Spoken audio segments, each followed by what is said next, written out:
Knock, knock. Socy Dark Talks is back. Open the door and I will tell you 5 unsolved mystery horror stories.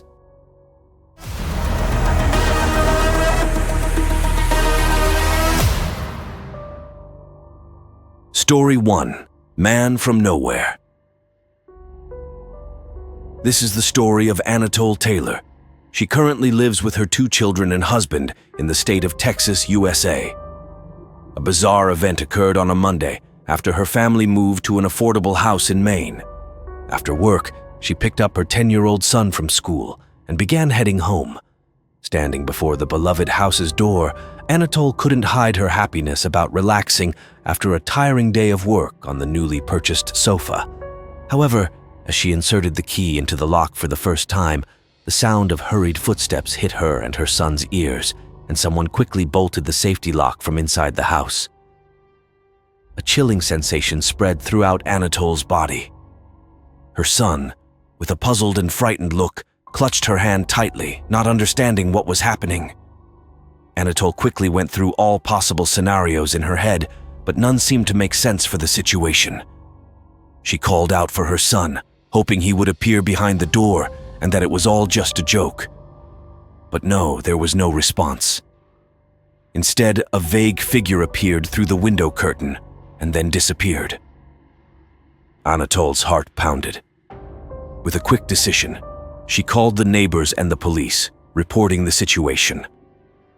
While waiting, Anatole tried to remain calm so as not to further scare her son. The police arrived quickly, broke down the door, and entered. The house was eerily quiet, with no sign of any break-in. The strangest thing was that the safety lock was still engaged from the inside, but no one was there. Her son also didn't understand what had happened, knowing only that when they left that morning, everything was normal. The police began an investigation, thoroughly checking every nook and cranny of the house, but found no traces of any strangers or anything out of the ordinary. However, upon checking the security camera footage again, a blurry image was discovered. It was of a man, his face unclear, standing in front of their house just minutes before they returned. He stood there, strangely staring into the camera, then disappeared mysteriously. The story didn't end there. Every night since that event, Anatole and her son would hear the sound of gentle footsteps inside the house, despite checking and not finding anyone. This led her to start researching the history of their home. After days of digging, Anatole discovered that decades ago, a man had mysteriously disappeared shortly after moving into this house. His body or any trace of him was never found, and the story of his disappearance gradually became a mystery in the neighborhood. Night after night, she found herself drawn to old notebooks and newspapers to learn more about this man, and she began to believe there was a link between his disappearance and the strange events happening in their house.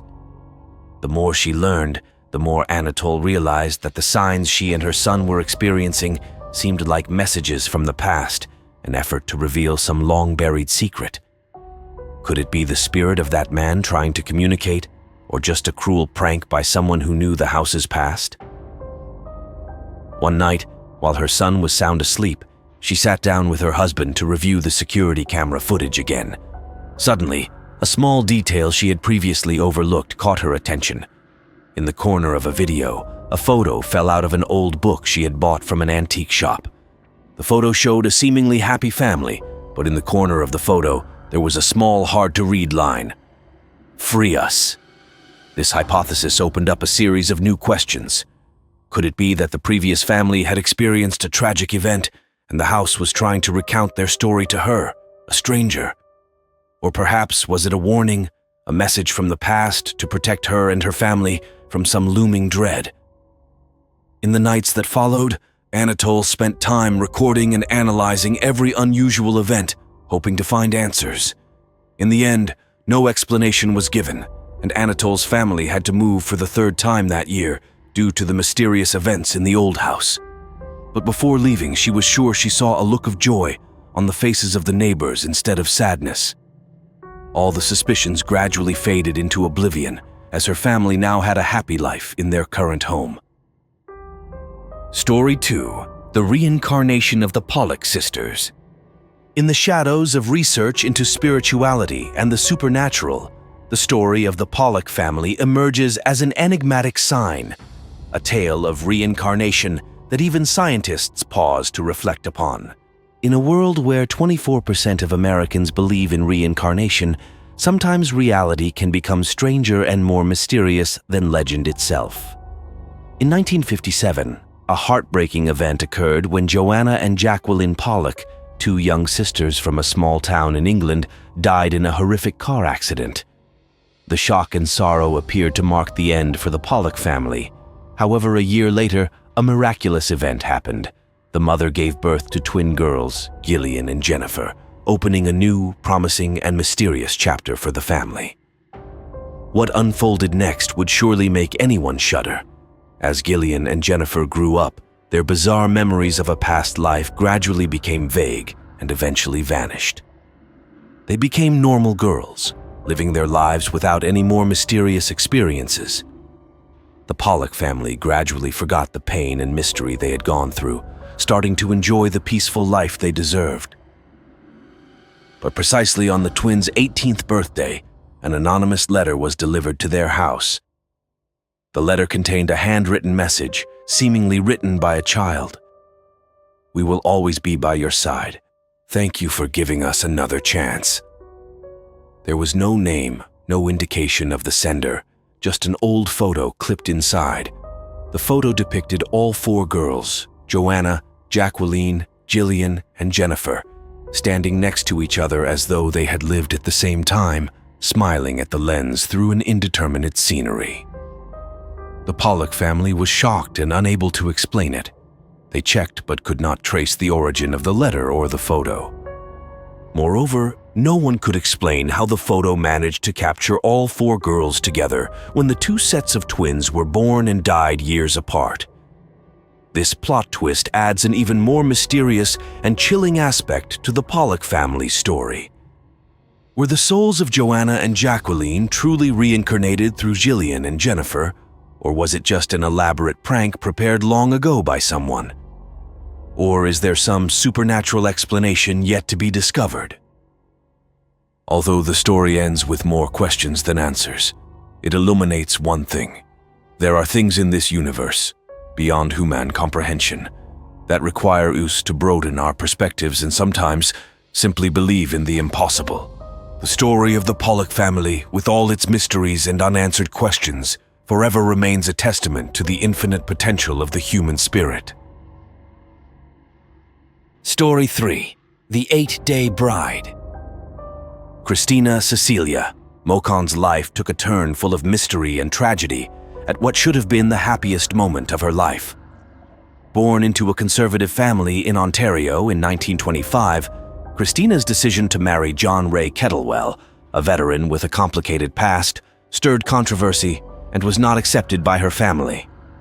Among various reasons regarding background and religion, her parents were also wary of the unusually close relationship between the young couple and Ronald Barry, John's friend.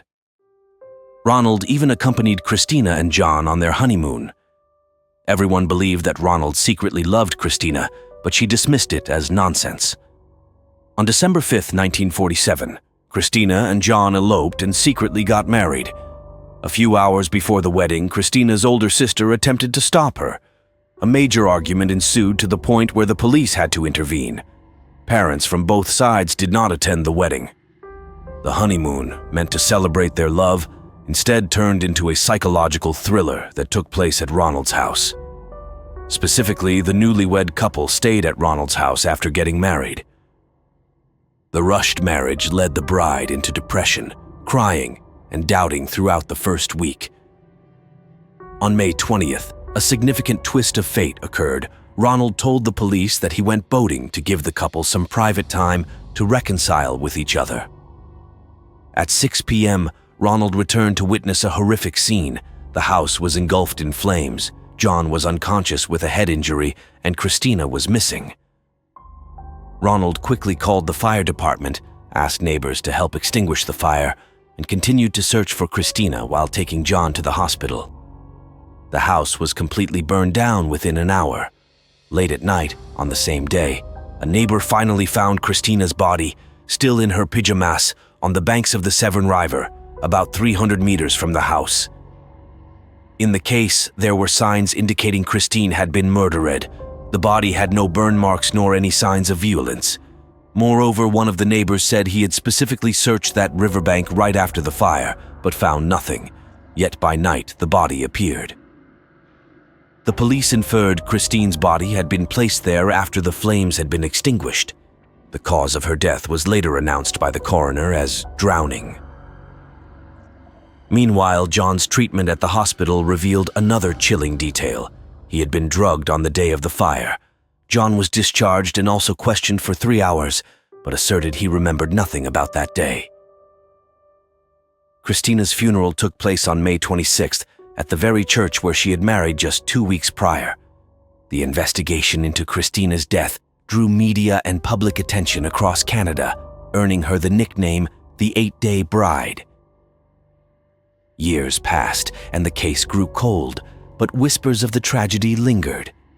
Locals reported seeing a woman in white wandering along the banks of the Severn River, her gaze mournfully looking down at the water. Some say it was Christina, trapped in the pain of her unresolved death, seeking answers the living could not find. The story seemed to have ended, but a final twist shed more light on the mystery. An unaddressed package was found at the doorstep of a local newspaper, containing a moldy diary with pages written in shaky handwriting, seemingly belonging to Christina. The last entries, written in panic and despair, revealed an unimaginable tale of jealousy, deceit, and a dark plan none of them dared to think of. However, before the most crucial secret could be disclosed, the last pages were torn out, leaving an unsolved question. Who had erased all traces of the truth? The investigation, thought to be at a dead end, turned into a darker direction when a letter sent a day before the tragedy was found among Christina's belongings. The letter, written by an anonymous D, confessed eternal love for Christina and hinted at a measure to preserve their love forever. The investigation was reopened with new hope, but the mystery surrounding the death of Christina 𝐒𝐤𝐢𝐚, the 8-Day Bride, remains an unsolvable enigma, a horror story with an open ending that sends shivers down the spine of those who hear it. Story 4. The Faceless Assassin. In a case that occurred more than 30 years ago in Japan, it was the 𝐒𝐤𝐢𝐚 family murder, named after the area in Tokyo where the victims lived. In the winter of 1990, teenage sisters Nina and Rei performed a seance to communicate with their deceased grandmother. Soon after, they began noticing strange occurrences in their home. One day, someone had used the toilet. Another day, the TV channel was changed. In many other instances, objects were moved from one place to another or disappeared entirely. Milk cartons suddenly spilt on the table, and bizarre messages like "Marry me" or "Come find me" were left all over the house. Faced with these strange events, the eldest daughter, Nina, believed there was a ghost in the house. Their father, Mikio Miyazawa, dismissed his daughter's suspicions, attributing the oddities to their overactive imaginations. He even thought the girls might be playing pranks on each other. One winter night, while the Miyazawa family slept, a neighbor recounted seeing a lone figure wandering inside the house. This person used the computer, ate, and eventually slept on the couch without disturbing any family members. The next morning, while everything still seemed peaceful, the family discovered evidence of this bizarre intrusion. Unidentifiable fingerprints, computer data accessed, and food scattered throughout the living room.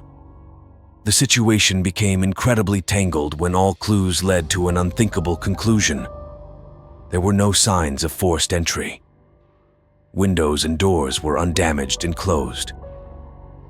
This raised suspicions about a murderer who could hide within the walls, or perhaps some supernatural force was at play.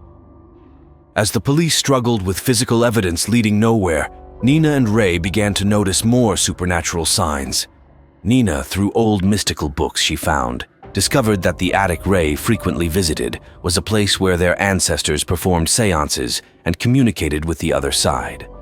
This made her think their ritual might have accidentally opened a gateway for a spirit from the past, or even an intruder from another realm to return. Even more bizarre was when Nina decided to follow Ray one night as she headed towards the attic. She witnessed an unbelievable sight. Ray seemed to be talking and laughing with a figure Nina couldn't see. When Ray returned to her room, Nina sneaked into the attic and found an old diary with pages about the family's curse and a ghost trapped between two worlds because it couldn't find peace. But before Nina could share her discovery with her family, a horrific event occurred. The Miyazawa family was brutally attacked during the night. Mikio Miyazawa, 44, and his wife Yasuko, 41, were killed by an unidentified intruder. The attack was extremely savage. All members died in a state of hanging, and their faces were marked with various strange symbols except for Ray. She was the only survivor but was left in a worse-than-death condition. Her eyes were stabbed blind, her limbs severed, and a sinister symbol was slashed across her back. According to Tokyo police, the murderer left behind a large amount of evidence, including clothes, hats, scarves, shoes, bags. Among these items was a baseball shirt soaked with the victim's blood. This shirt was one of only 130 sold in Japan, but police could only find the owners of 12. Police believe the person is not a Japanese citizen based on factors like DNA, shoe size not sold in Japan, and grains of sand found in a hip bag believed to be from the southwestern United States. Additionally, investigators have not found matching fingerprints of the suspect on any driver's license, passport, or other Japanese government documents.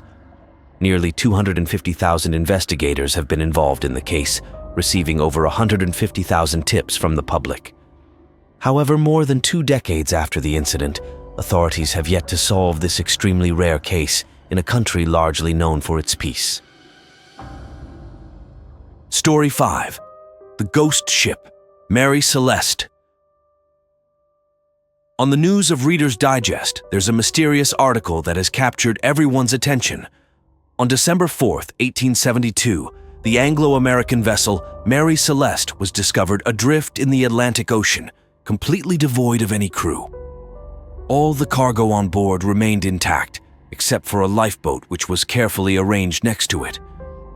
Remarkably, not a single sailor was left on the ship at that time. Mary Celeste had set sail from New York, USA, to Genoa, Italy, in November 1872, under the command of Captain Benjamin Briggs, along with 7 crew members, including his wife and their 2-year-old daughter. The ship was stocked with enough provisions for 6 months, including personal items like a sewing machine and a piano, painting a picture of a peaceful family life at sea. The disappearance of Mary Celeste's crew has become one of the greatest maritime mysteries, sparking a variety of theories among experts, from pirate attacks and encounters with giant squids to legendary sea monsters. Recently, some scientists have proposed that an anomalous scientific explosion caused by alcohol vapors on the ship led to no signs of fire but was significant enough for Captain Briggs to order everyone into the lifeboat. However, the story takes a more mysterious turn when, in 2024, a group of divers searching the shipwreck discovered a diary buried under a layer of deep mud in the ship's hold. The last page of the diary, written in shaky handwriting, revealed a terrifying truth. We are not alone. There is something on the ship with us. Something unseen but always watching. It has entered the ship. We have no other choice. The writing ends abruptly, leaving a significant mystery. This discovery has raised a host of new questions. What happened to Mary Celeste? What is the mysterious entity referred to in the diary? And ultimately, what was the true fate of the crew and Captain Briggs's family? With new details unearthed, the story of Mary Celeste continues to be one of the world's biggest mysteries. Historians and researchers have delved deeper into maritime history, discovering that the Mary Celeste was not the only case to experience such mysterious events at sea. Stories have been documented over centuries about ships found abandoned under similar conditions with no clear explanations. Ancient documents from that era also mention the ghosts of the sea, entities believed to have the power to make crews disappear without leaving any trace. With its mysteries, Mary Celeste has become a symbol of endless curiosity and the human desire to explore. While we may never know exactly what happened aboard the Mary Celeste, its story remains a reminder of the wonders and mysteries that this world still hides. Don't forget to like and subscribe our channel so you won't miss out any creepy tales and scary adventures in the upcoming videos. This is Socy Dark Talks. Stay curious and embrace the darkness.